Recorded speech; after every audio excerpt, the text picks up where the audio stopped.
I've had a lot of time to think about my relationship with the UK as I travel across this country, and one thing that strikes me is this country is beautiful. I've had amazing times in certain areas like London and Edinburgh, and other locations are quite run down and quite depressing actually. I think about the UK and I think we live on our former glory and legacy too much. When I go to London and I see some of these impressive Buckingham Palaces and statues and museums and arts, it's the past. And as a British guy, I want to be proud of where I come from, but I think that's waned.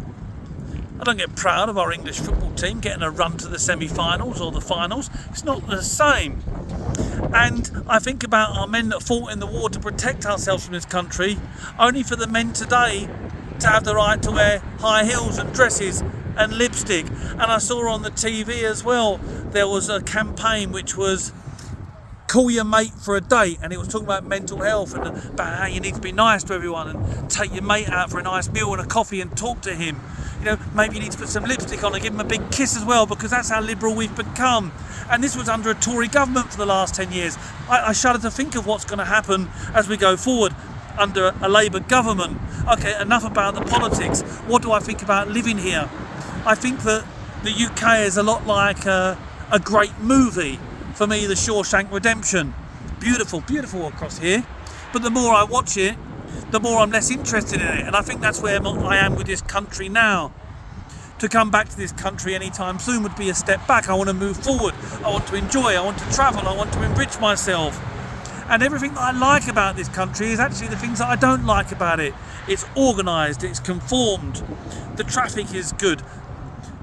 People are generally nice, and it's very, very regimented about how you get on with your life, and that's why we've got this civilization.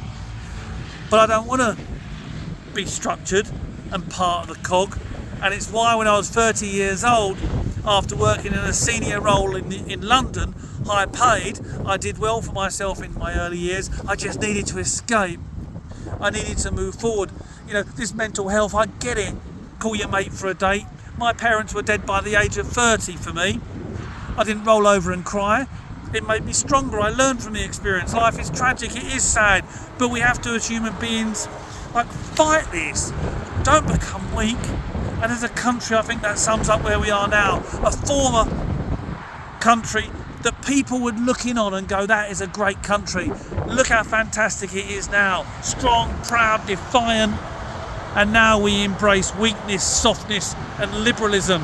And I think maybe it's gone a step too far. And it's for that reason at this time in my life that I'm happy to stay in Thailand. And if my kids do want to come back to a university here, well, that's why I'm working so hard now in Thailand to make my money. Some people have said to me, you talk too much about money. Money gives you control and stops you having to live by the rules of life. And in a few years, I hope that we're set for life, and if we need to come back and my kids go to university, so be it. I haven't got a problem with the UK. It was once a fantastic country, and I just hope we can get a very strong leader to re-guide us and redirect us and make us a nation we once were.